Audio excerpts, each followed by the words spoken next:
ॐ श्री गुरुभ्यो नमः हरिः ॐ शन्नो मित्र शं वरुणः शन्नो भवत्वर्यमा शन्न इन्द्रो बृहस्पतिः शन्नो विष्णुरुक्रमः नमो ब्रह्मणे नमस्ते वायो त्वमेव प्रत्यक्षं ब्रह्मासि त्वमेव प्रत्यक्षं ब्रह्म वदिष्यामि ऋतं वदिष्यामि सत्यं वदिष्यामि तन्मामवतु तद्वक्तारमवतु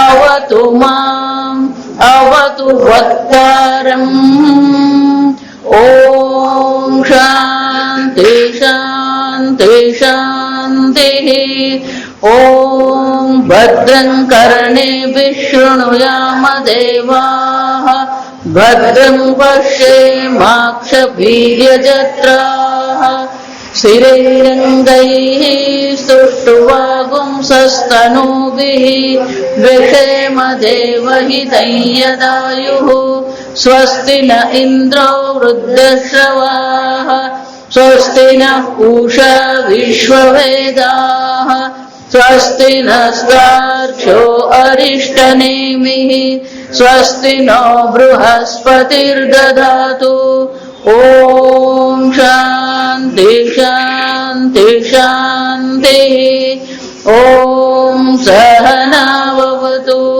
सहनौ भुनक्तु सह वीर्यं करवावहै तेजस्विनावधीतमस्तु मा विद्विषावहै ॐ शान्ति शान्ति शान्तिः सदाशिवसमारम्भाम्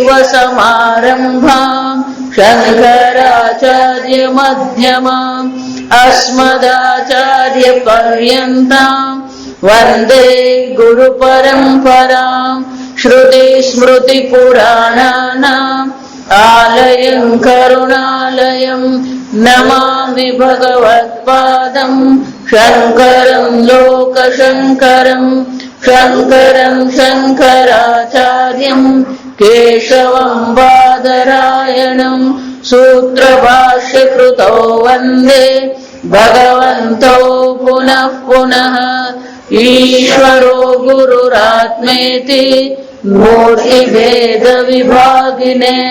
व्योमवद्व्याप्तदेहाय दक्षिणामूर्तये नमः हृदये सर्वविद्यानां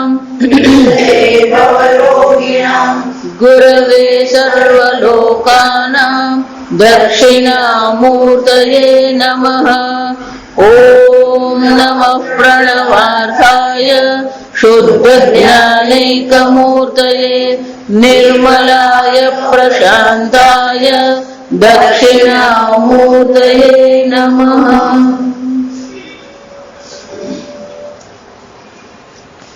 पाना नंबर 67 67 भाष्य भाष्यने શરૂઆતથી 5 મિનિટ आत्मानं प्रत्यक्ष स्वरूपं युष्माकं सर्वप्राणिनां च ज्ञात्वा च अन्यवाचः अपरविद्यारूपाः विमुञ्चत परित्यज्यत यत् प्रकाशं च सर्वं कर्म साधनं यतः अमृतस्य एषः सेतुः एतद् आत्मज्ञानम् अमृतस्य अमृतत्वस्य मोक्षस्य प्राप्तये सेतुः इव सेतुः સંસાર મહોદધેઃ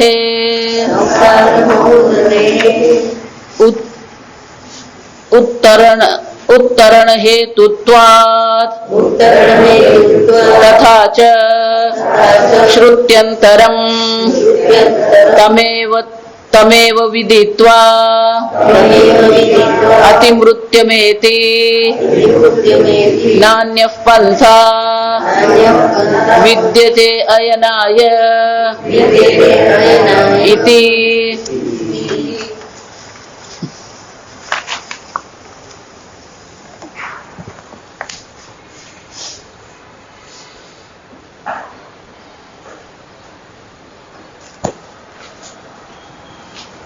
શ્રુતિ માતા સ્પષ્ટ શબ્દોમાં કહે છે અન્ય વાચા વિમુંચત.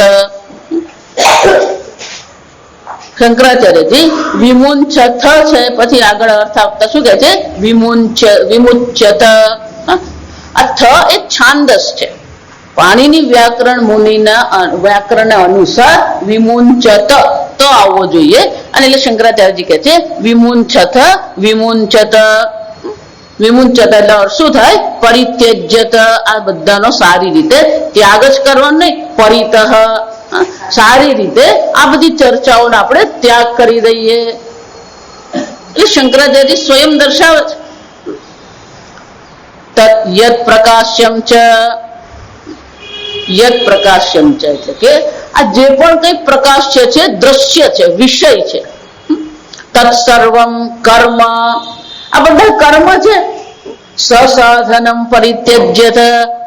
અને વાણી પણ કેવી અપર વિદ્યા રૂપા. આ અપર વિદ્યાની જેટલી પણ ચર્ચાઓ છે આ બધી ચર્ચાઓને આપણે અંત કરીએ. માણસનો એક સ્વભાવ જાય, આપણે ગમે એટલું કહીએ ગમે એટલું કરીએ પણ ગોળ ફરીને પાછો ક્યાં આવીને ઉભો રહી જાય? એ ત્યાં જ ઉભો રહી જાય. કેમ?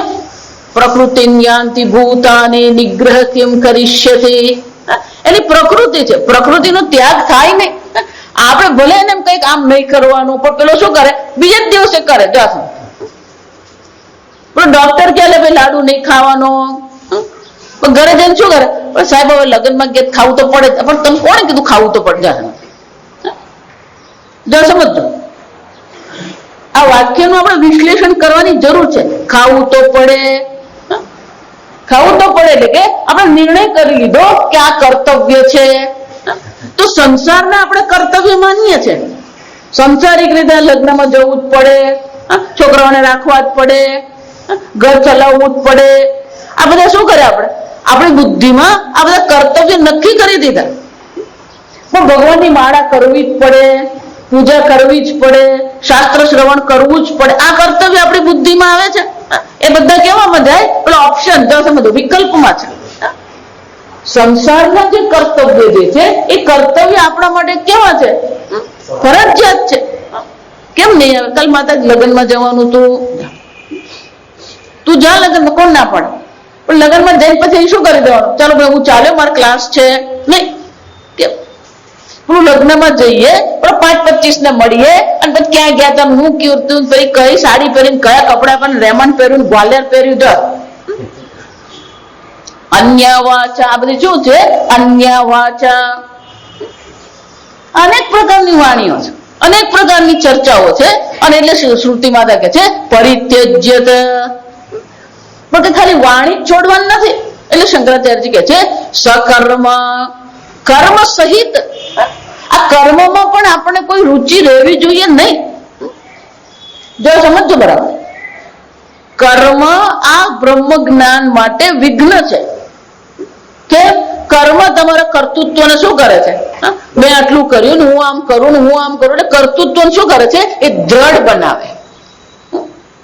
આત્મા અકર્તા અભોગતા છે, અવ્યય છે, નિર્વિકારી છે. તો નિર્વિકારી અકર્તા અભોગતા આત્માનું જ્ઞાન મેળવવું હોય તો આ કર્મમાંથી પણ આપણે શું થવી જોઈએ? સાંસારિક કર્મમાંથી નિવૃત્તિ થવી જોઈએ. હું હંમેશા બધાને કહું કે જીવનમાં જ્યારે પણ કોઈક નવો પ્રસંગ ઉભો થાય અથવા એક પ્રકારનો વળાંક જીવનમાં આવે ત્યારે વિચારી લેવાનું ભગવાન આપણને શું કરી રહ્યા છે? એક બીજી દિશા બતાવી રહ્યા છે. એ દિશામાં આપણે શું કરતા રહેવાનું? આગળ વધતા રહેવાનું. ભલે આપણે એક દિશામાં જીવન જીવી રહ્યા હતા, આપણું જીવન એક પ્રકારથી ચાલી રહ્યું હતું, પણ જયારે જીવનમાં વળાંક આવે તો એ વળાંક પ્રત્યે આપણે શું કરીએ? પેલું આગળનું પકડી રાખીએ છીએ. જો એટલા માટે હું કહું કે પેલું 6 વર્ષનું બાળક હોય અને પેલો 80 વર્ષનો થાય ને તો પેલી બાળક બુદ્ધિ આપણી જતી નથી. કોઈ પણ પ્રકારના પરિવર્તનને સ્વીકારવા આપણે શું છે? તૈયાર હોતા જ નથી. પહેલા ધોરણમાં જયારે બાળક ભણતું હોય, આ બધા મા બાપ નથી, એટલે પહેલું વર્ષ પેલા ભણતું હોય અને પેલા ટીચર હોય એના, અને પેલા ટીચર સાથે એને શું થઈ જાય? પેલી આત્મીયતા થઈ જાય. પેલી ટીચર એને પ્રેમથી વાત કરતી હોય, એટલે જયારે બીજા ધોરણમાં જવાનું આવે ત્યારે શું થાય? પણ મમ્મી મને તો પેલા ટીચર જોઈએ. આ બધા બાળકો પહેલા ધોરણમાંથી એ બીજા ધોરણમાં જાય અને પેલા ટીચર, ક્લાસ ટીચર બદલાઈ જાય, એના માટે શું છે? નહીં, એ સ્વીકારી શકતું નથી. પછી આપણે સમજાવવું પડે, આ ટીચર પણ બહુ હોશિયાર છે, બહુ સરસ છે.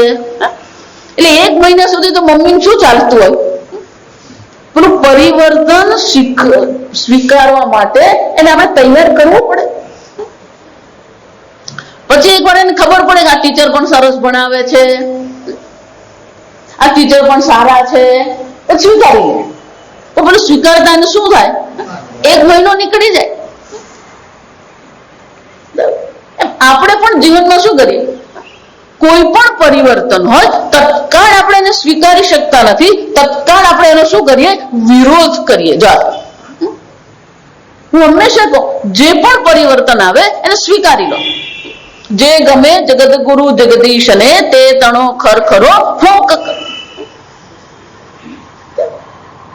એટલા માટે આપણે કહીએ, નરસિંહ મહેતા શું કહી ગયા? બોલું થયું ભાંગી ઝંઝા, સુખે ભજે શું શ્રી ગોપાલ.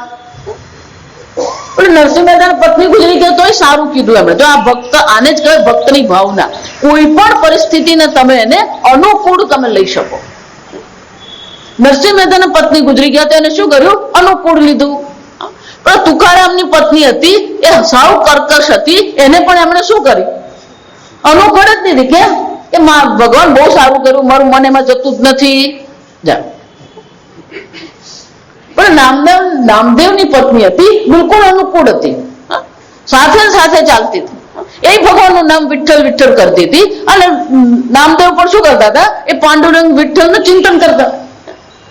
નામદેવજીએ જઈને શું કીધું? ભગવાન બહુ સારું કર્યું, મને અનુકૂળ પત્ની આપે, બે ભેગા થઈને શું કરીએ છીએ? તમારી ભક્તિ કરીએ છીએ. ભક્ત એને કહેવાય.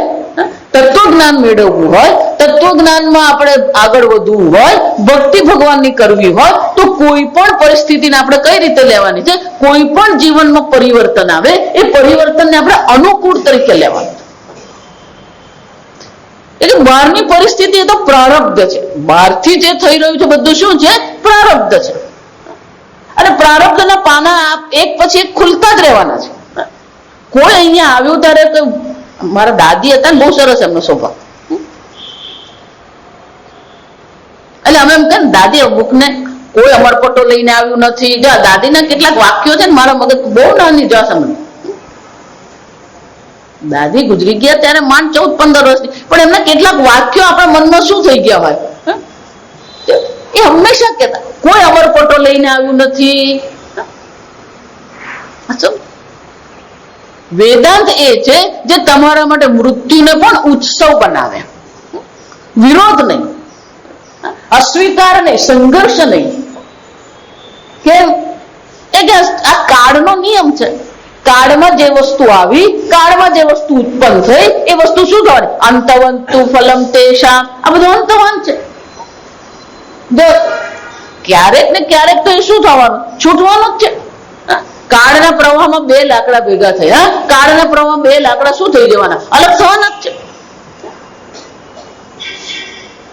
આ 2 લાકડા એટલે ખાલી પતિ પત્ની નહીં, સમજજો. દેશ કાળ પણ એક છે. અમારે તો આ વલસાડ છોડીને જવું પડે, એ વલસાડ છૂટી ગયું. કાળના પ્રવાહમાં વલસાડ સાથે તમારો સંપર્ક થયો, કાળના જ પ્રવાહમાં વલસાડથી તમે શું થવાના? અલગ થઈ જવાના. દેશ કહીએ, કાળ કહીએ, વસ્તુ કહીએ, કોઈ પણ હોય. પરિવર્તનને આપણે સ્વીકારવું પડે. અને એટલા માટે વિવેક તો શું કરવામાં આવે? નિત્ય અનિત્ય વિવેક. આ અનિત્ય છે. જો અનિત્ય છે એનો અર્થ શું થયો? ક્યારેક ને ક્યારેક એમાં પરિવર્તન આવવાનું જ છે. અને એટલે શંકરાચાર્ય કહે છે ફક્ત વાણી જ નહીં, સસાધનમ કર્મ ચ સર્વમ. આ સર્વ કર્મ પણ જે છે એ સર્વ કર્મ છેવટે કેવા છે? કર્મ અનિત્ય છે તો કર્મ ફળ પણ શું હોવાનું? અનિત્ય જ હોવાનું. સસાધનમ, જો વિચારો, કર્મ જ નહીં, કર્મના સર્વ જે સાધનો છે એનો પણ આપણે શું કરી દઈએ? ત્યાગ કરી દઈએ. આ બધામાંથી આપણી બુદ્ધિ ઉપર ઉઠશે તો પછી પેલું બ્રહ્મનું ચિંતન આપણે જે કરવું છે એ થઈ શકે. આ કર્મ છે, સંબંધ છે, એ બધી વસ્તુ આપણી બુદ્ધિને શું કરે છે? વ્યસ્ત રાખે છે. બહુ સીધા સારા સરળ શબ્દમાં તમને કહું તો આપણી બુદ્ધિને આ બધી વસ્તુ શું કરી રહી છે? વ્યસ્ત રાખે છે. અને આપણી બુદ્ધિ એવી વ્યસ્ત રહે છે. જો એટલે જ ગઈકાલ કીધું યોગ માયા, આ ભગવાનની જે માયા છે, આ માયાનો જે જાદુ છે એ બધાને શું કરતો ફરે છે? વ્યસ્ત રાખે છે. અને પેલો એવો બુદ્ધિથી અટવાયેલો હોય એટલે બ્રહ્મચિંતન ની જયારે ચર્ચા કરે માતાજી કઈ અંદર ઉતરતું જ નથી. ક્યાંથી ઉતરે? જાવ, ભરેલો ઘડો હોય ને એમાં પાણી ભરાય નહીં. એમાં આપણે શું કરેલું છે? બધું અંદર શું કરેલું છે? એટલું ભરેલું છે. એટલે પછી હું કહું પેલું એટલું ભરે પછી શું કે દિલ કે ટુકડે હુએ હજાર, એક યહાં ગિરા એક વહાં ગિરા. જ આપણી હાલત વેચાઈ ગયેલા છે. આપણે શું છે? વેચાઈ ગયેલા છે. જેમ પેલું જમીન પર પડેલું પાણી હોય એ પીવા માટે કામ નહીં આવે, પણ એક પાણી જો એકત્રિત ગ્લાસમાં થયેલું હોય તો એ પાણી આપણે શું કરી શકીએ? પી શકીએ. એમ આપણું મન પણ શું થઈ ગયું છે? અનેક વિષયોમાં, અનેક દેશમાં, અનેક કાળમાં, અનેક સંબંધોમાં શું થઈ ગયું? વેચાઈ ગયેલું છે. મન આપણું એકાગ્ર છે જ નહીં, એકત્રિત છે જ નહીં. અને મનને જ એકત્રિત કરવા માટે આપણે આ ધનુષ્યનો શું કરવામાં આવ્યું? રૂપક આપવામાં આવ્યું. બ્રહ્મતન લક્ષ્ય મુચ્યતે. આ બધાને છોડી દઈએ. પ્રારબ્ધ પ્રમાણે જે કઈ મળી રહ્યું છે એ પ્રારબ્ધના પાના ખુલી રહ્યા છે. સામે જે આવે એને આપણે શું કરતા રહીએ? સ્વીકારતા રહીએ. કોઈ પરિવર્તન પ્રત્યે વિરોધ નહીં હોવો જોઈએ. પૂજ્ય સ્વામીજી બહુ સરસ કે પેલી ઈયળ હોય ને, જો સમજો, એ ઈયળ પેલા પાંદડા ખાય, પાંદડા ખાઈને મોટી બને. એક વાર એ અમુક સ્તર પર એનું વિકાસ પહોંચી જાય પછી શું કરે? પોતાના જ મુખમાંથી તાતણા કાઢે અને પછી એ ગોળ ફરી ફરીને શું કરે? પોતાની આજુબાજુ કોશેટો આપણે એને કહીએ, કકુન, એ પોતાની આજુબાજુ કોશેટો વણી લે. એક વાર કોશેટો એને વણી લીધો પછી શાંતિથી અંદર બેઠી છે. પછી કોઈ કર્મ નથી. જ્યાં સમજો બરાબર, જ્યાં સુધી વિકાસ કરવાનો છે ત્યાં સુધી પેલું ખાતી રહે છે, પ્રવૃત્તિ કરે છે, પણ એ વિકાસ અમુક સ્તર સુધીનો. પછીનો વિકાસ એનો એવો છે કે જેમાં એને શું કરવાનું છે? કોશેટો બનાવીને એમાં શાંતિથી રહેવાનું છે. પછી જે વિકાસ છે કેવો છે? આપોઆપ થઈ રહ્યો છે. પેલી ખાવાની પ્રવૃત્તિ એને કરવી પડતી નથી. અંગ્રેજીમાં એને મેટામોર્ફોસિસ કહેવાય. ગુજરાતીમાં શું કહે ખબર નથી. એના ઈયળના પછી શું આવે? અનેક પ્રકારના પરિવર્તન આવે એનામાં. અને એ જ ઈયળ પરિવર્તન પામીને પછી શું બને છે? પતંગિયું બને. પણ જો એને, જ્યાં સમજો, બે વસ્તુ, જો એને સુંદર પતંગિયું બનવું હોય તો એને શું કરવું પડે? પોતાને આ કોશેટામાં પુરાવવું પડે. એક. બીજું, એક વાર એ રંગબેરંગી પતંગિયું બની ગયું પછી ધારો કે એમ કે ના ભાઈ આ કોશેટાને કારણે તો હું પતંગિયું બની, એના કોશેટો તો શું છે મને બહુ પ્રિય છે, હું નહીં તોડું, ચાલે? એને જે કોશેટો એને પોતાને માટે બનાવ્યો એ કોશેટો એને શું કરવાનો? કાપવું પડે. જાસમે કેમ? એ કાપે તો જ એ આકાશમાં ઉડી શકે. ત્યાં સમજો બરાબર. પોતાનામાં પરિવર્તન લાવવા માટે કોશેટોને બનાવ્યો, પણ જ્યાં પૂર્ણ પરિવર્તન થઈ ગયું તો એ કોશેટાને પણ એને કાપીને શું કરવું પડે? બહાર નીકળવું જ પડે. એમ આપણા જીવનમાં પણ આ ભગવાને એક વ્યવસ્થા આપી છે. પરિવાર, સમાજ, આ બધું શું છે? એક વ્યવસ્થા છે. એ અમુક પ્રકારથી અમુક મેચ્યોરિટી, અમુક પરિપક્વતા આપણે મેળવીએ ત્યાં સુધી આ બધું જરૂરી છે. પણ એ અમુક પરિપક્વતા મળી પછી આ બધા પ્રત્યે આપણા મનમાં શું થવો જોઈએ? પરિત્યજ, છોડી દેવાનું આ બધી વસ્તુ. ભલે એમાં કુટુંબમાં જ આપણે રહેતા હોય પણ માનસિક રીતે ત્યાં સુખ અને સુરક્ષાનો શું કરી દેવાનો? ત્યાગ કરી દે. આપણે આપણા કર્તવ્ય કર્મ કરતા રહીએ પણ આ બધાથી આપણા મનને મુક્ત કરવું જ પડે. તો જેમ પેલું પતંગિયું કોશેટાથી પોતાને મુક્ત કરે તો જ એ આકાશમાં ઉડાન ભરી શકે, એમ આપણે પણ આ બધા સંબંધોથી આપણા મનને, કર્મથી, ભોગથી, સંબંધોથી આપણા મનને આપણે ઉપર ઉઠાવી લઈએ તો જ પછી આપણે શું કરી શકીએ? આ બ્રહ્મ ચિંતન કરી શકીએ. ગીતામાં ભગવાન એ જ કહે છે, આત્મજ્ઞાનના જે દ્વાર ભગવાને 20 બતાવ્યા 13મા અધ્યાય, ત્યાં પણ શું કહે છે? પુત્રદાર ગૃહાદિષુ અનભિસ્વંગ સંગ. સંગ એટલે આસક્તિ. પણ ભગવાન શું કે છે? અનભિસંગ. અભિસંગ એટલે વધારે પડતી આસક્તિ. અભિત એટલે ચારે બાજુથી આપણા મનને શું કરે? અભિત એટલે ચારે બાજુથી વધારે પડતી. સંગ એટલે આસક્તિ, અભિસંગ એટલે શું છે? વધારે પડતી આસક્તિ. ભગવાન કે છે આ પિતા પુત્ર જે છે, ઘર સંપત્તિ છે, એમાં આસક્તિ આપણે રાખીએ પણ વધારે પડતી આસક્તિ નહીં રાખીએ, કારણ કે વધારે પડતી આસક્તિ આપણા મનને શું કરતી રહે છે? વ્યસ્ત રાખે છે. અંગ્રેજીમાં કહેવત છે, જેટલી વસ્તુ આ બાળકો માટે છે ને એ આપણા માટે પણ એટલી જ લાગુ પડે. Play while play, work while work. જ્યારે રમવાનું ત્યારે રમવાનું જ હોય અને જયારે કામ કરવાનું ત્યારે શું કરવાનું હોય? કામ કરવાનું. અને વિભાગ કરેલો એમ આપણે પણ આપણા મનમાં શું કરવાની જરૂર છે? આ વિભાગ કરવો જ પડે. આ કર્તવ્ય છે, કર્તવ્યનું પાલન કર્યું. આ મારા પ્રત્યેનું કર્તવ્ય છે, એનું પણ હું શું કરું? પાલન કરું. આમ આ સંસાર પ્રત્યે જેમ આપણને કર્તવ્ય છે એમ શાસ્ત્ર અધ્યયન કરવું, ભક્તિ કરવી, જપ કરવો, તપ કરવો, આ બધું પણ આપણા માટે શું કરવું જોઈએ? કર્તવ્ય બનવું જોઈએ. જ્યાં સુધી કર્તવ્ય બનતું નથી ત્યાં સુધી એનું ફળ આપણને દેખાતું નથી. આપણને એમ લાગતું કે આટલું શાસ્ત્ર શ્રવણ કર્યા પછી કઈ ઉતરતું નથી. કેમ? કે હજી કર્તવ્ય બુદ્ધિ જ નથી થઈ. જો વિચાર કરો, એક વાર તમારું બાળક સ્કૂલે જતું થાય પછી તમે એમ કરો હવે 2-4 દાડા સ્કૂલે ગયા તો નહીં ચાલે, નહીં જાય તોય ચાલે, કરો.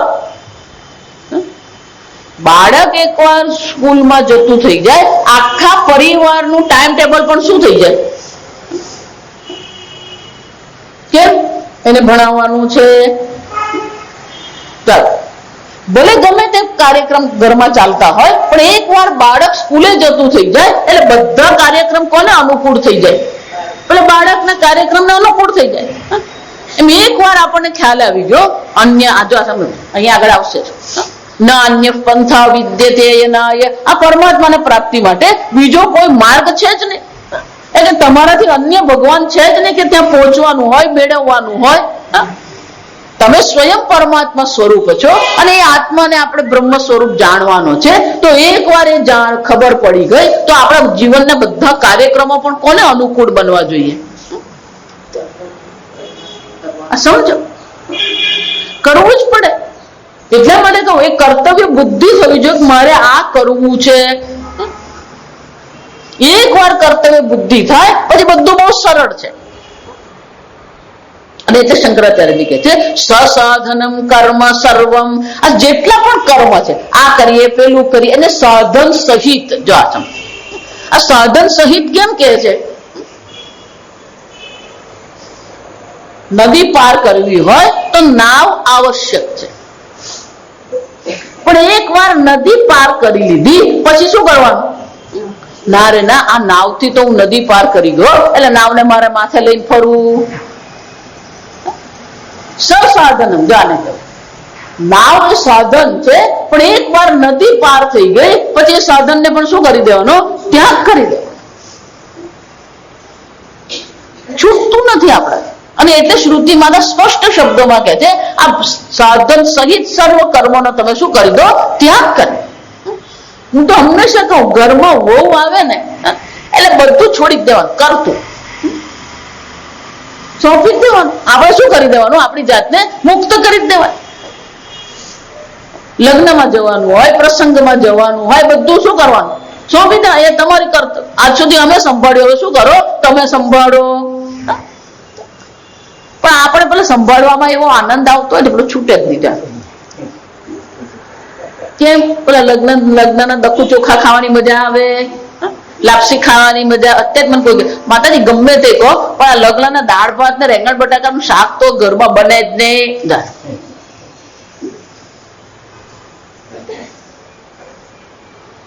છોડી દે. અમે આ બધા સંબંધો નિભાવ્યા, હવે શું કરો? તમે નિભાવો. એ ગુજરાતી કહેવત છે, જો આ ગામડાની કહેવત છે. છોકરી આવે ત્યાં સુધી પહેરી લેવાનું અને વહુ આવે ત્યાં સુધી ખાઈ લેવાનું. આપણા પૂર્વજો જે આ બધું લખી ગયા ને, આ બધા બ્રહ્મ વાક્ય છે. આ સમજો કેમ? પેલી છોકરી ઘરમાં આવી, આ છોકરીઓનો સ્વભાવ જ્યાં સમજો, એને બાળપણથી જે હોય એને કઈ કહેવું પડે જ નહીં. કયા કપડા પહેરવા, કેવા કપડા પહેરવા, કેવું બક્કલ લગાવવું, કયો ચાંદલો, આ બધું એને શું હોય? ભગવાને આ બધું એને શરીર, સ્ત્રી શરીર આપ્યું જીવને, એટલે સાથે સાથે બધું આપી જ દીધું હોય. એટલે મમ્મી જો પેલું કઈક નવું પહેરે ને, તું હું નવું પહેરેલા મને આપ જા.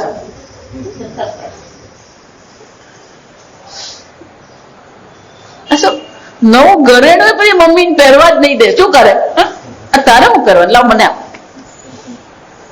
પેલી નવી સાડી આવે, કઈ પણ નવી વસ્તુ આવે, આ જો છોકરીઓ શું કરે? એ પહેરવા જ નહીં દે. પણ એ આપણને છોડાવે એ પહેલા આપણે શું કરી દઈએ? જો સીધો નિયમ છે, કોઈ પણ વસ્તુ જયારે છૂટે ને ત્યારે દુઃખ આપે, પણ તમે સામેથી એને છોડી દો તો શું થાય? છોડી દો. પરિત્યજ, સમજ્યા વાક્ય? પરિત્યજ, છોડી દો. પણ આપણે શું કરીએ? પેલું છૂટતું હોય ને એને આપણે પકડી રાખીએ. જાઓ. એટલા માટે આ જગતને શું કહેવાય? સંસાર. સંસાર કોને કહેવાય? સમ્યક સરતી. સંસાર એ સરકી જ રહ્યો છે, એ બદલાઈ જ રહ્યો છે, પણ એ બદલાવને આપણે સ્વીકારતા નથી. એ આપણી બુદ્ધિ શું કરે છે? સંઘર્ષ કરે છે. પરિવર્તન સાથે જો આપણે પરિવર્તનનો અસ્વીકાર કરીએ તો માનસિક રીતે આપણે શું થવાના? સંઘર્ષમાં ઉતરવાના જ છીએ. અને કોઈ પણ સંઘર્ષ હોય એ દુઃખ ઉત્પન્ન કરે, એ સુખ ક્યારેય ઉત્પન્ન નહીં કરે. સંઘર્ષ જ તમારા દુઃખનું કારણ છે, પરિવર્તનનો અસ્વીકાર તમારા દુઃખનું કારણ છે. એકવાર જો પરિવર્તનને સ્વીકારી લઈએ તો કોઈ દુઃખ નથી. એટલે પ્રારબ્ધથી આ થતું જ રહેવાનું. જો એટલા માટે જ્ઞાની માટે પણ કેટલાક વાક્યો કહેવામાં આવે, પ્રારબ્ધાય સમર્પિતમ સ્વવપુઃ. પ્રારબ્ધથી જે પાનું ખોલ્યું એ પ્રકારથી આપણે શું કરતા રહેવાનું? જીવન વિતાવવાનું છે. એટલે ભરત મુનિ વિચાર, ભરત રાજા હતા, તપસ્વી થઈ ગયા, બધું રાજકારભાર બધું. આ ભાગવત તમે જુઓ કે મહાભારત જુઓ, એક સામાન્ય નિયમ. કોઈ પણ મહાન રાજા હોય, પણ જ્યાં એને થયું કે હવે આ મારા બાળકો આ રાજ્ય કારભાર સ્વીકારવા તૈયાર છે, તત્કાળ રાજ્યાભિષેક કરીને શું કરે છે? એ જંગલમાં જતો રહ્યો. અને જંગલમાં જઈને શું કરે છે? એ તપશ્ચર્યા કરે છે.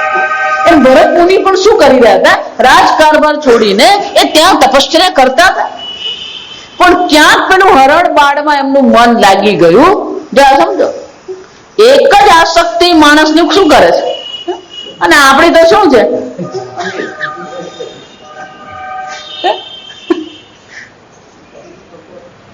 શંકરાચાર્યજીનું એક પુસ્તક છે, આપણે જે ભણ્યા નથી મળે, શિવ અપરાધ ક્ષમાપન સ્તોત્ર. એનું નામ શું છે? શિવ અપરાધ ક્ષમાપન સ્તોત્ર. આપણે જીવનમાં કેટલા બધા અપરાધ કરી રહ્યા, આપણને એમ લાગે છે કે ના માતાજી અમે તો બધું, પણ અમે ક્યારેક ખોટું કરતા જ નથી. એટલે શંકરાચાર્યજી આપણે બતાવે છે કે કેટલા અપરાધ કરી રહ્યા. તમને એમ લાગે છે કે તમે સામાન્ય જીવન જીવી રહ્યા છો, પણ તમારા સામાન્ય જીવનમાં કેટલા અપરાધ તમે કરી રહ્યા છો એ અપરાધની ગણતરી આપણને કરાવે છે. અને અપરાધની ગણતરી કરાવીને કહે છે કે હે ભગવાન, મને ક્ષમા કરો, ક્ષમસ્વ. હે ભગવાન, આ મારા અપરાધ પ્રત્યે હું શું કરું છું? ક્ષમા યાચના કરું છું. ત્યાં બહુ સરસ કે છે કે આ યુવાની જે છે એ યુવાનીનો એક જોશ હોય. તો કે છે આ યુવાનીમાં આ વિષયરૂપી જે નાગ, જે 5 નાગ છે, એ વિષયરૂપી 5 નાગ મારા મનને શું કરી રહ્યા છે? ડંખ મારી રહ્યા છે. અને ડંખ મારીને બેહોશ નથી કરતા, મને ઉન્મત્ત બનાવે છે. અને વિષયો પ્રત્યે હું શું કરતો રહું છું? આકર્ષિત થતો રહું છું, પાગલ થતો રહું છું. આ 5 વિષયરૂપી નાગ મારા હૃદયને શું કરે? ડંખ મારે છે. એટલે એક વિષયથી એક પ્રાણી પોતાના જીવનને શું કરે છે? જોખમમાં મૂકે છે. હરણ સંગીત માટે, જો સમજો, શ્રવણેન્દ્રિય સંગીત માટે થઈને હરણ શું થઈ જાય છે? પેલા પારધીના હાથમાં આવી જાય છે, શિકારીના હાથમાં પડે છે. એ જ રીતે હાથી પેલી હાથણી પ્રત્યેની જે આસક્તિ છે એને કારણે એ પકડાઈ જાય છે, ખાડામાં પડે છે. પેલું પતંગિયું છે એ પ્રકાશને આકર્ષિત થાય છે અને પોતાનું જીવન એ જ્યોતમાં શું કરે? સમર્પિત કરી દે. આ સમર્પિત કહેવાય જ નહીં, નાશ કરે છે, નાશ કરે. એ જ રીતે રસ, શબ્દ, સ્પર્શ, રૂપ, રસ. પેલી માછલી છે, પેલા ગળના સ્વાદ માટે થઈને પોતાનું જીવન ગુમાવે. એ જ રીતે પેલો ભમરો છે એ કમળના ગંધ માટે થઈને શું થઈ જાય છે? પોતાનું જીવન ગુમાવે છે. એટલે ત્યાં કહે છે કે એક વિષયની આસક્તિ તો તમારા જીવન માટે જો જોખમકારક છે, તો આ મનુષ્યને તો ભગવાન શું કરી છે? પેલી 5 આસક્તિ, અને 5 આસક્તિ પ્રત્યે શું કરતો રહે છે? પાગલ થતો રહે છે. અને એટલે શ્રુતિ માતા કહે છે આ બધાનો સર્વ કર્મો સસાધનમ પરિત્યજ્યત, આ બધાનો ત્યાગ કરી દો. જ્યાં સુધી આપણે ત્યાગ કરતા શીખીએ નહીં, છોડતા શીખવું પડે. પકડવાનું કોઈ કેવું નહીં પડે, આ સમજો. છોડવાનું કેવું પડે. અને એટલે કે છે સસાધનમ પરિત્યજ્ય. પણ કે તમે આવું શું કામ કરો? અમને અમારી રીતે રહેવા દો, માથાકૂટ શું કરો? અમારે સ્વામીજી સિનિયર છે મારા કરતા ઘણા, કોઈ પણ એને આવું કે જા સમજ તો સ્વામી કેવા અમે અમારી રીતે રહીએ છીએ, અમને તો રહેવા દો શાંતિથી. તો કે જજુમિયા આવું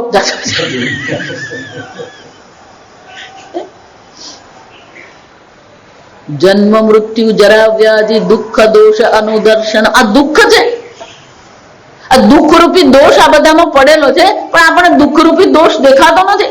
આપણે તેનો શું આવે? આનંદ આવી રહ્યો છે. અને ભગવાન ત્યાં કે દર્શનમ નહીં, અનુદર્શનમ. અનુ એટલે વારંવાર, ત્યાં અનુનો શું થાય? વારંવાર. જીવન જીવવા જેટલું આવશ્યક છે ને એટલા પર જ માથાકૂટ કરે, બાકીની બધી વસ્તુ શું કરી દેવાની? છોડી દેવાની. તો શું થશે? યતઃ અમૃતસ્ય એષઃ સેતુઃ. આમ આ જગત પ્રત્યે વૈરાગ્ય કેળવીએ, વિવેક વિજ્ઞાન કેળવીએ. એ શું કરવા, શા માટે આ જરૂરી છે? કારણ કે આપણા જીવનનું લક્ષ્ય એ મોક્ષ છે. આ ભવસાગરને પાર કરવું એ આપણા જીવનનું લક્ષ્ય છે. અને ભવસાગર પાર કરવો હોય તો એને માટે શાની જરૂર પડે? સેતુ ઇવ સેતુ.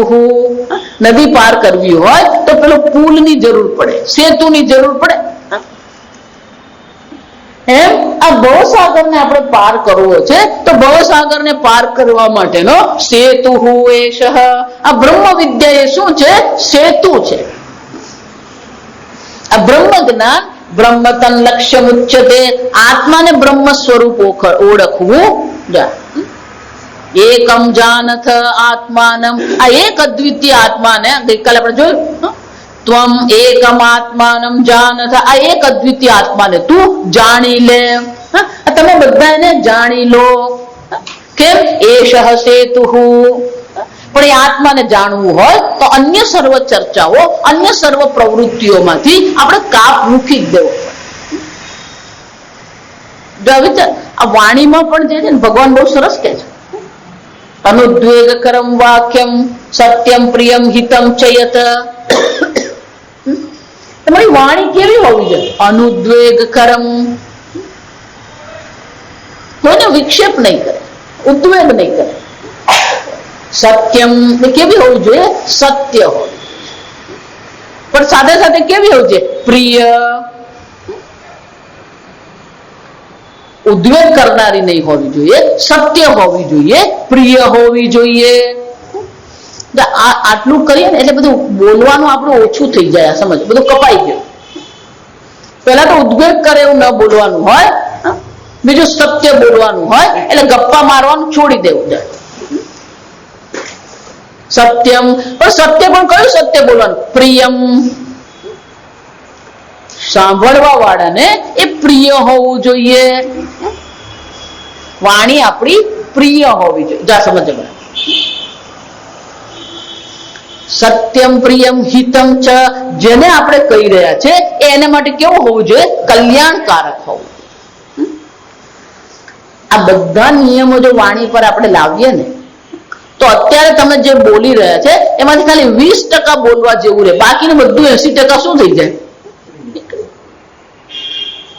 અને એક બીજું ઉમેરી આપું, મિતમ ચ, કલ્યાણકારી જ નહીં, મિતમ એટલે આવશ્યક. ભલે એના માટે કલ્યાણકારી છે, પણ આપણે કઈ કોઈ સાહેબ બનવાની જરૂર નથી અને કોઈને કઈ કહેવાની જરૂર નથી. આવશ્યક હોય તો કહેવાનું, બાકી શું કરવાનું? બેસી રહેવાનું. કોઈ માથા કોઈ, જેને જે કરવું એ કરતા રહે. પણ સત્ય અને પ્રિય જે છે, જ્યાં સમજો બરાબર, ધર્મ ક્યારે નિરપેક્ષ નહીં હોય.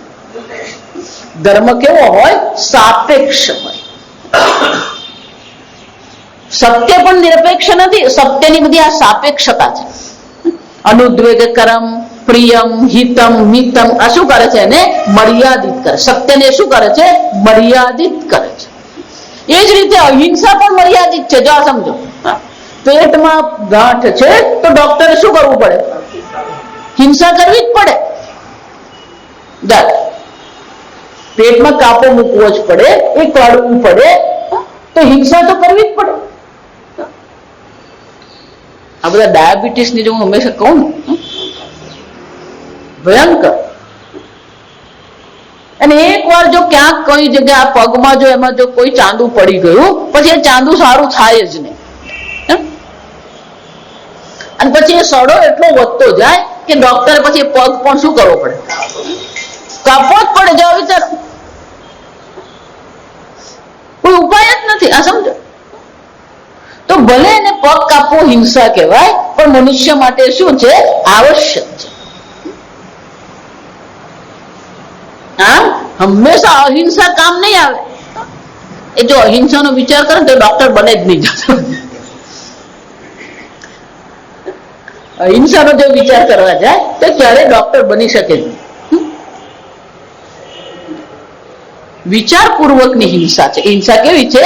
વિચારપૂર્વકની છે, અન્યને કલ્યાણ માટેની હિંસા.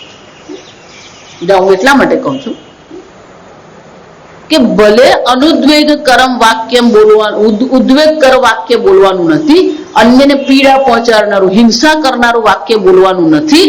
જા સમજો બરાબર.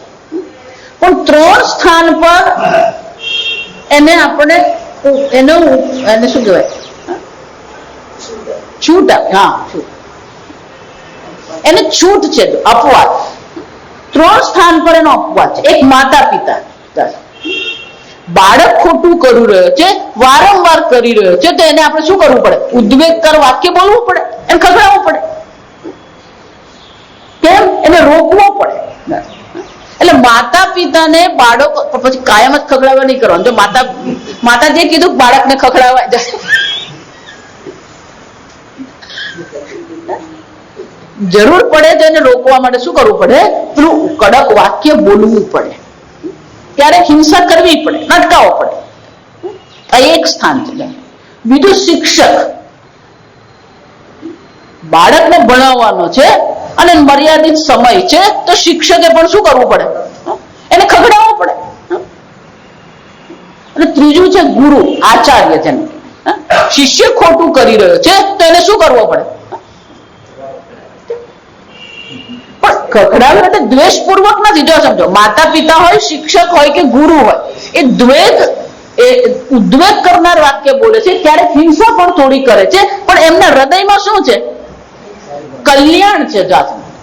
એનું કલ્યાણ થાય, એનો માર્ગ આગળ વધતો રહે, એ ક્યાંક અટકી ન પડે, એના માટે એને શું કરવું પડે? આ છૂટ લેવી પડે. આ ત્રણ જ સ્થાન છે. માતા પિતા, આપણે એટલા માટે કહું છું કે આપણે તો રસ્તે ચાલતા કોઈને કોઈ ખખડાવતા ફરી દે. પેલા રિક્ષા વાળાને શું કરી દે? ગમે તેને ખખડાવતા ફરી આવે. નહીં, ત્રણ જ સ્થાન પર છે: માતા પિતા, શિક્ષક અને ગુરુ. ગુરુએ ક્યારેક પેલા અટકાવવો પડે. અને એટલા માટે આ પ્રકારથી ધર્મ પણ શું છે? સાપેક્ષ છે. પણ એ ધર્મનું આપણે પાલન કરતા રહીશું તો શું થશે? એષઃ સેતુઃ. આ ધર્મનું પાલન હશે તો જ બ્રહ્મ વિદ્યાની પ્રાપ્તિ શક્ય છે. જો આ વારંવાર તમને કહું, કોઈ પણ પ્રકારે અધર્મ જીવનમાં હોવો જ નહીં. આ સમજો. જેના જીવનમાં આપણને ભલે એમ લાગે માતા કે થોડુંક તો નાનું મોટું કરવું જ પડે, એ નાનું મોટું કરીએ ને.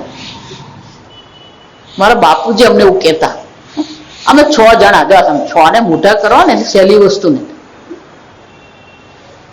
અને એમાં બાપુજી પાછા ગાંધીવાદી, મૃત્યુ પર્યંત અમે બધું જ ખાદીનું વાપરે. નેપકિન, ટુવાલ, ગરમ કપડા, બધું શું છે? ખાદી.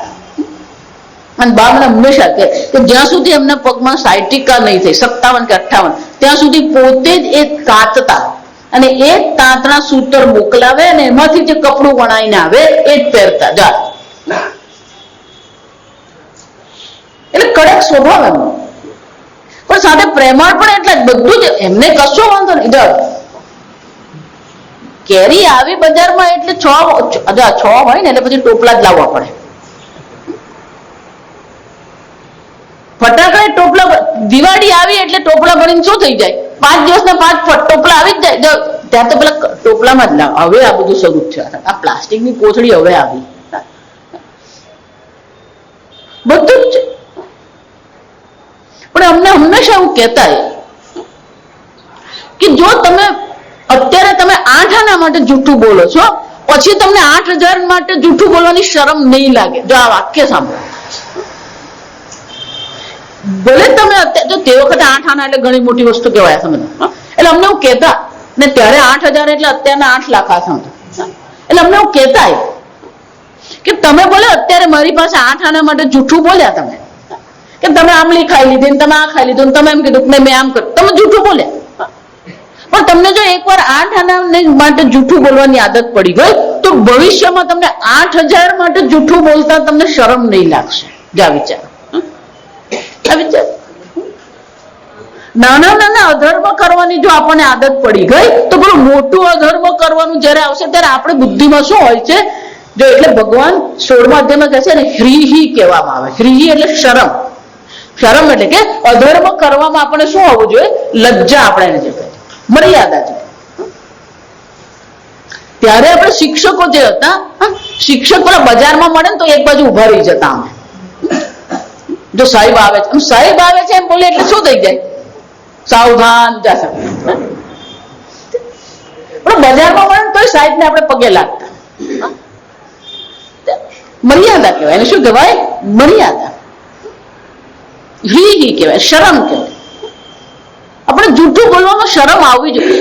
આજકાલ તો સ્વામીજી મને કહેતા, મને એકવાર મને કે આ લોકોમાં કે અધર્મ માટેનો કોઈ શરમ રહી જ નથી. કેમ સ્વામીજી આવું કહો છો? સ્વામીજીને જાહેર પ્રવચન બોમ્બે ચાલતા હતા. એટલે હું સ્વામીજીને મળ્યો ને એને પેલા કોઈ બીજા બેન મળવા ગયા અને એ બેન બહુ વર્ષોથી સ્વામીજીને ઓળખે. પછી પેલા બેન ગયા પછી વાતચીત કરેલી મને કે આજે લોકોના માટે શરમ જેવું રહે. કેમ સ્વામીજી કેમ આવું બોલશું છું? મને તો પેલા બેન મને કે જો સમજો ગુરુજી છે, જ્ઞાની છે, મહાત્મા છે. મને કે આ પેલા જે મને કહીને ગયા કે મને શોખ લાગ્યો. એ પોતે પૂછ્યું એમણે શું કરે છે દીકરીને કે દીકરી સ્વામીજી પરણી ગઈ જમાયા નોકરી કરે. સ્વામીજી એના 40,000 રૂપિયા પગાર છે ને એ તો કઈ નથી, એ બીજું બહુ કમાણી કરી જાય.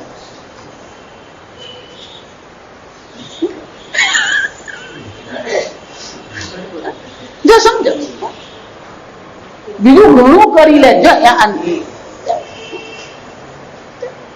સ્વામીજી કહે કે આવું મારી સામે એના જમાઈને પ્રગટ કરતા એના મનમાં શું છે?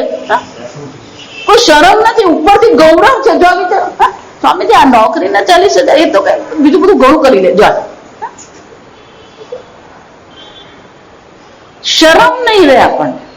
હું એટલે તમને વારંવાર કહું કે કદાચ ધર્મ અધર્મથી તમને કોઈ ભૌતિક રીતે ફાયદો થશે, કદાચ બીજાના મનમાં તમે કઈ ગૌરવ ઉત્પન્ન કરશો, પણ તમારી જાત પ્રત્યે તમારો અનુભવ શું રહેશે? હું જુઠ્ઠું બોલવા વાળો છું તો આત્મગૌરવ રહેશે તમારામાં? અને જેને આત્મગૌરવ ગુમાવી દીધું છે એને જયારે એમ કહેશું કે તું સચ્ચિદાનંદ બ્રહ્મ છે, એ શીખી શકવાનો છે? હું એટલે વારંવાર આ મરકટ ન્યાય છે. તમારે નિર્ણય કરવાનો છે. તમે બ્રહ્મ છો, અનંત બ્રહ્મ તમે છો. એ નિર્ણય કોને કરવાનો છે? તમારે કરવાનો છે. પણ જેને આત્મસન્માન જ નથી એ પોતાને બ્રહ્મ સ્વરૂપ ઓળખી શકશે? એ પોતાને હું બ્રહ્મ છું એવું ચિંતન પણ કરી શકશે? સમજો. પણ આપણે એક આદત પડી ગઈ નાની નાની વાતમાં જૂઠું બોલવાનું, નાની નાની વાતમાં હિંસા કરવાની. જો નાની વાતની હિંસા તમને આપણે રસ્તામાં ચાલતા હોઈએ ને, નાનું છોકરો રમતો પણ એકદમ તકલી મારે તું તકલીફ તો મારે બિચારા એ રમ્યા કરે. જાય ચાલતા હોઈએ ને જો પેલી વાડ આવે ને પટ એને વાડનું એક દાડી ખેંચીએ જાય એટલે પણ તું એને શું કામ હેરાન? એની રીતે ત્યાં શાંતિ જતા રસ્તામાં છે જ નહીં. જાય હિંસા. બાળકોને રમાડવા જઈએ ને તો પેલી રમાડવા કરતા હિંસા વધારે કરી. કેમ? પેલા ગાલ એવા ખેંચે. તમારા ગાલ જો દિવસના 25 વાર કોઈ ખેંચે ને તમને કેવું લાગે? આ જેટલા બાળક રમાડવા છે ને બધા શું કરે? એક દિવસમાં બાળકને જેટલા રમાડવા માટે આવે અને એ લોકોએ બાળક સાથે જેટલું કર્યું ને એવું તમારી સાથે જ કોઈ કરે તમને શું લાગે?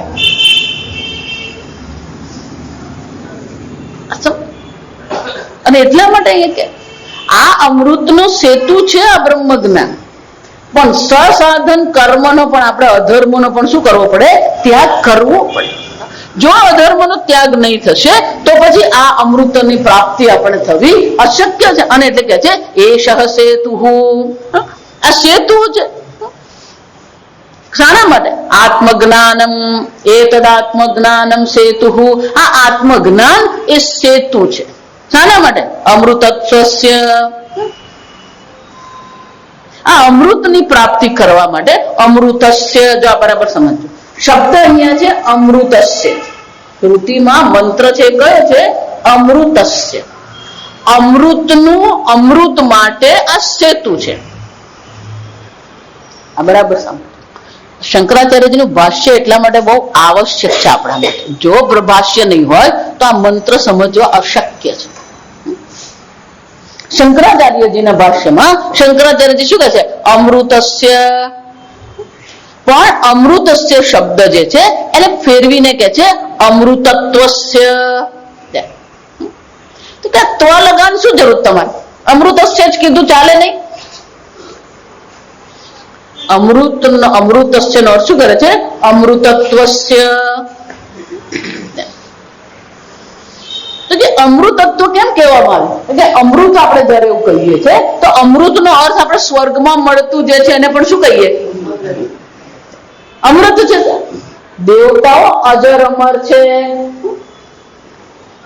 પણ દેવતાઓનું જે અજરત્વ કે અમરત્વ છે એ કેવું છે? આ કલ્પ પૂરતું છે. માતાજી કલ્પ કોને કે બધું જ સમજાવું. કલ્પ એટલે એક મનુનો જે સમય છે ને કલ્પ કે મનુનું જે આયુષ્ય છે એને શું કહેવામાં આવે? કલ્પ કહેવામાં આવે. અને દેવતાઓને અજર અમર એટલા માટે કહેવામાં આવે કે આ કલ્પમાં ઇન્દ્ર જે જીવ ઇન્દ્ર બન્યો આ કલ્પ પર્યંત શું થતો રહેવાનો? એ ઇન્દ્ર એનું સ્થાન બદલાય ને. પણ જે કલ્પનો અંત આવે, જો 8મા અધ્યાયમાં આવશે બધું કલ્પાંતે, આ કલ્પનો અંત આવે એટલે ઇન્દ્રએ પણ પોતાનો ઇન્દ્ર શરીરનો શું કરવાનો છે? ત્યાગ કરી દેવાનો. પણ આ કલ્પની અંતર્ગત વારંવાર એને જન્મ મરણના ચક્કરમાં પડવું પડતું નથી. જેમ આ બીજા બધા જે જીવ છે એ બધા જીવને શું છે? પુનરપી જનનમ પુનરપી મરણમ પુનરપી જનની જઠરે શયનમ. પણ ઇન્દ્ર આદિ જે દેવતાઓ જે છે એને આ ફરી ફરી જન્મ મરણના ચક્કરમાં કલ્પ પૂરતું, જો આ સમજજો મારું વાક્ય, બીજા કલ્પમાં જો એ દેડકો બન્યો તો પછી શું કરવું પડે? એને પણ પાછા એ જન્મ મરણના ચક્કરમાં પડવાનું છે. જ્યાં સુધી એ દેવ યોનિમાં છે, ઉર્ધ્વ યોનિમાં છે, ત્યાં સુધી એને એક કલ્પ પૂરતું એને શું છે? નથી. અને એટલા માટે આપણી દ્રષ્ટિએ સાપેક્ષિક રીતે વિચારીએ તો ઇન્દ્ર શું કહેવાય? અમર, અજર. તો દેવતાઓને પેલું અજરત્વમ અમરત્વમ છે, પણ એમનું અમૃતત્વ કેવું છે? અમૃત જે આપણે કહીએ છીએ કેવું છે? કાળમાં તો સાપેક્ષિક જ છે. પણ અહીંયા જે આપણે અમૃતની ચર્ચા કરીએ છીએ એ અમૃત એ કાળમાં સાપેક્ષિક અમૃત નથી. એ કેવું છે? અમૃતત્વ. ત્વ છે ને શીલ કહેવાય, સ્વભાવ બતાવે. ઘટત્વ, ઘટપણું, આપણે ગુજરાતીમાં પણું કહીએ. ઘટત્વ એટલે ઘટપણું, પણું એટલે એનો સ્વભાવ કહેવાય. એ જ રીતે અમૃત નહીં, અમૃતત્વ છે, અમૃતપણું એનો શું થયો? તમારો સ્વભાવ જ અમૃત છે. અજરતા અમરતા એ તમારો સ્વભાવ છે. પણ એ સ્વભાવ અત્યારે આપણે ભૂલી ગયા છે અને એ સ્વભાવને પાછો પ્રાપ્ત કરવા માટે આ આત્મજ્ઞાન શું છે? સેતુ છે. જેમ દેવતાઓને દેવયોની પ્રાપ્ત કરીને અમૃતની પ્રાપ્તિ થાય છે એમ આપણે અમૃતની પ્રાપ્તિ કરવાની નથી. અમૃત તત્વ એ શું છે? આપણો સ્વભાવ છે. આ એક વસ્તુ. બીજું કે છે કે આ આત્મજ્ઞાન જે છે એ આપણા માટે અમૃતત્વ માટેનો સેતુ છે. બરાબર છે. જ્ઞાનથી જે વસ્તુ પ્રાપ્ત થાય, આ વાક્ય બરાબર સમજ. જ્ઞાનથી જે વસ્તુ પ્રાપ્ત થાય એ અપ્રાપ્ત હોય કે પ્રાપ્ત હોય? પ્રાપ્ત જ. આત્મજ્ઞાન આપણું રજ્જુ ને દૂર, રજ્જુ ને સપ જાય. પેલી કેરીની સિઝન આવે ને એટલે પેલા ગયા વર્ષે જે પેલા દોરડા ને બધી વસ્તુ આપણે શું કર્યું હોય? મૂકી રાખીએ. કેરી પાડવાનો વખત આવે એટલે આપણે શું કરીએ? પેલું લેવા જઈએ. પણ ગયા વર્ષે કઈક એવા ઉતાવળમાં હતા એટલે પેલું દોરડાનું પીંડું કરીને બાણું ખોલીને આપણે શું કરેલું હોય? અત્યારે નાખી મૂક્યું. પછી આ વર્ષે જયારે આપણે લેવા જઈએ, બાણું ખોલીએ અને સામાન્ય રીતે આવા બધા રૂમ હોય ને એને આપણે બહુ લાઇટ કરવાનો પ્રયત્ન કરીએ કે બારણું ખોલે ને પ્રકાશ થતો જ હોય. અને પછી આપણને ખબર હોય આપણે કોઈ વસ્તુ ક્યાં મૂકેલી જાય લઈ આવવાનું. એના માટે તો પછી લાઇટ કરવાની જરૂર નહીં પડે. એટલે પેલો સીધો શું કરે? ઊંચું ઊંચું ઊંટ ભાડે બારણું ખોલી સીધો ચાલ્યો.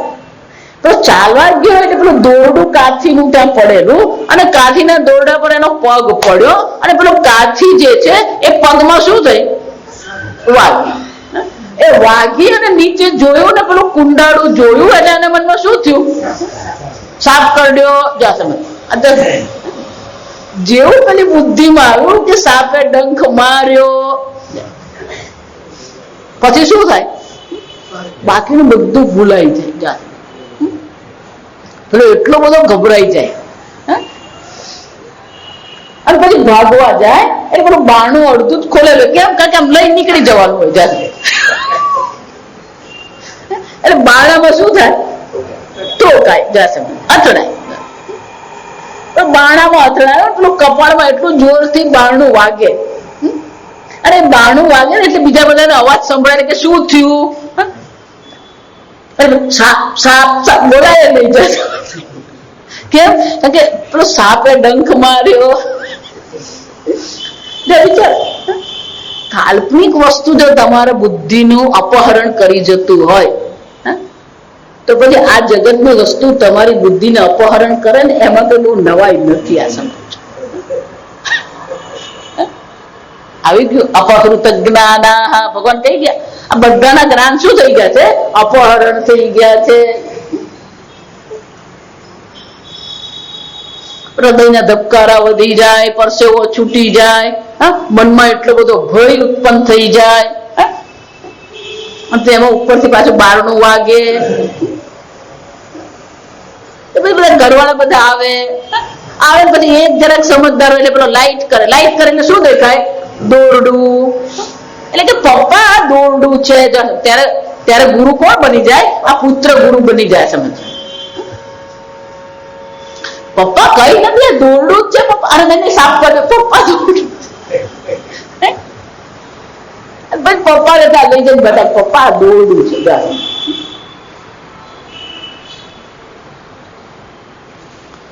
તો સાપની નિવૃત્તિ થઈ, દોરડાની પ્રાપ્તિ થઈ. સાપની નિવૃત્તિ નથી થઈ, દોરડાની પ્રાપ્તિ નથી થઈ. સમજો,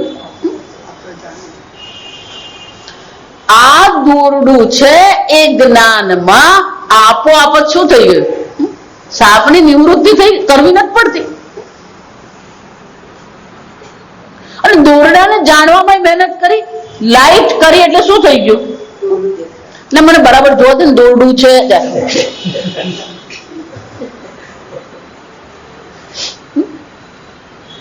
પ્રકાશ થયો અને દોરડાનું જ્ઞાન થયું. બે છે. એને તત્કાળ કહેવાય. એને શું કહેવાય? સાયમલ્ટેનિયસ. અંગ્રેજીમાં સાયમલ્ટેનિયસ. પ્રકાશ થવો અને દોરડાનું જ્ઞાન થવું કેવું છે? એ ટ્યુબલાઇટ જેવું નથી. તત્કાળ છે. પણ એક વાર પેલું દોરડાનું જ્ઞાન થઈ ગયું પછી હૃદયના ધબકારા એકદમ નોર્મલ થઈ જશે. અને આ વાગેલું હોય ને 9 દિવસ સુધી. આ શરીરનો એક નિયમ છે. કોઈ પણ ઘાવ હોય એને પૂર્ણતઃ સારા થતા 9 દિવસ થાય. કારણ કે તમે ગમે એટલી દવા લગાવો, એ રિપેરિંગ કામ તો કોણે કરવાનું છે? શરીરે જ કરવાનું છે.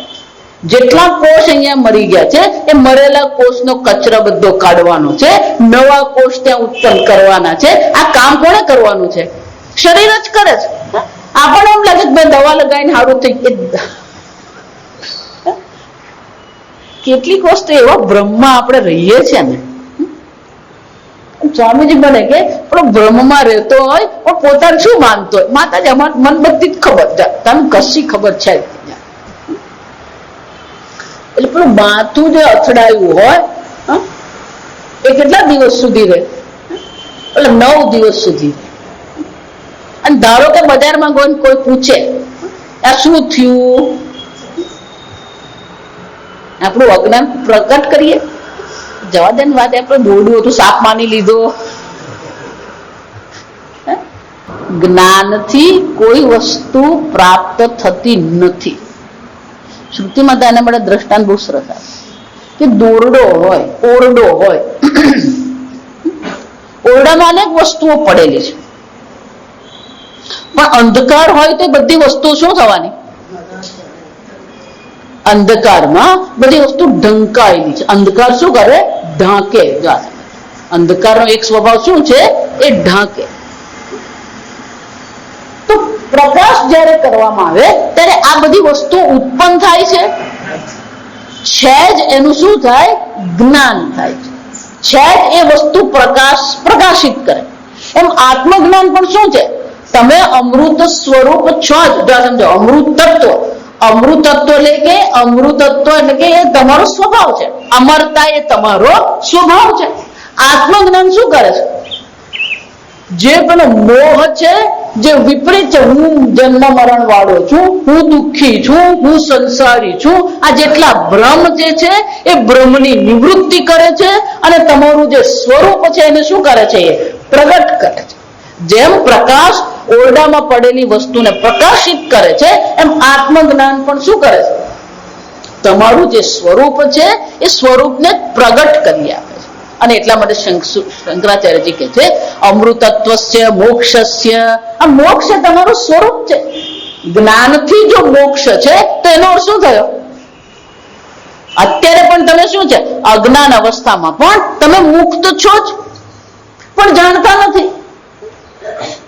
અને એટલે શંકરાચાર્યજી કહે છે મોક્ષસ્ય પ્રાપ્તે સેતુ ઈવ સેતુ. સેતુ એટલે કે જાણે કે સેતુ છે, કારણ કે પ્રાપ્ત કરવાનું નથી.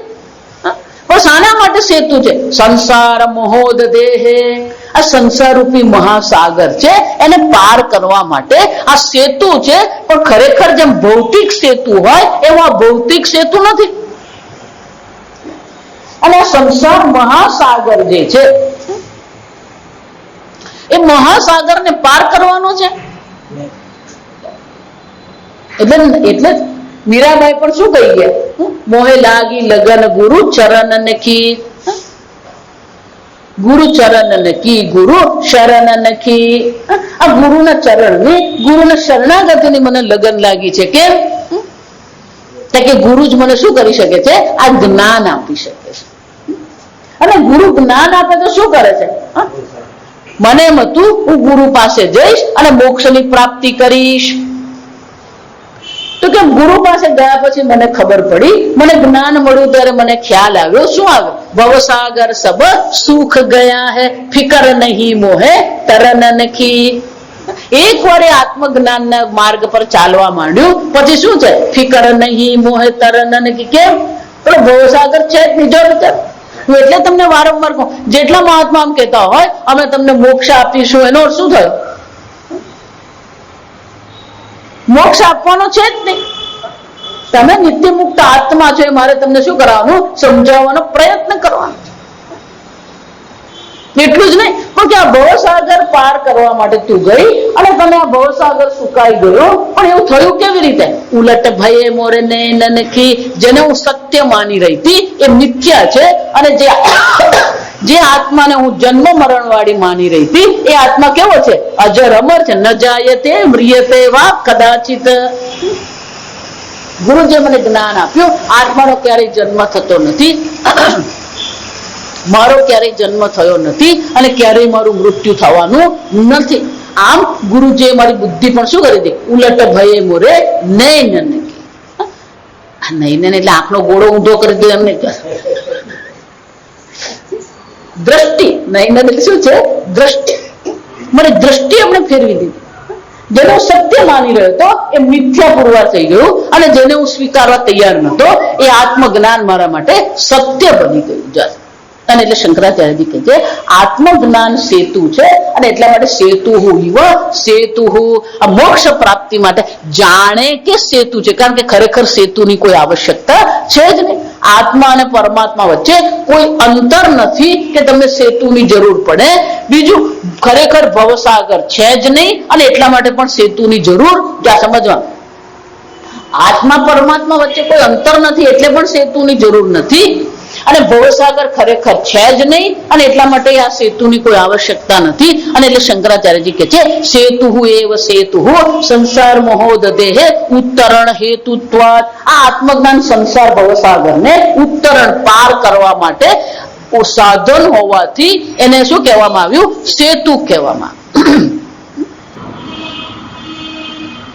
પણ તો પછી આ સેતુ જે કયું કોની દ્રષ્ટિએ છે?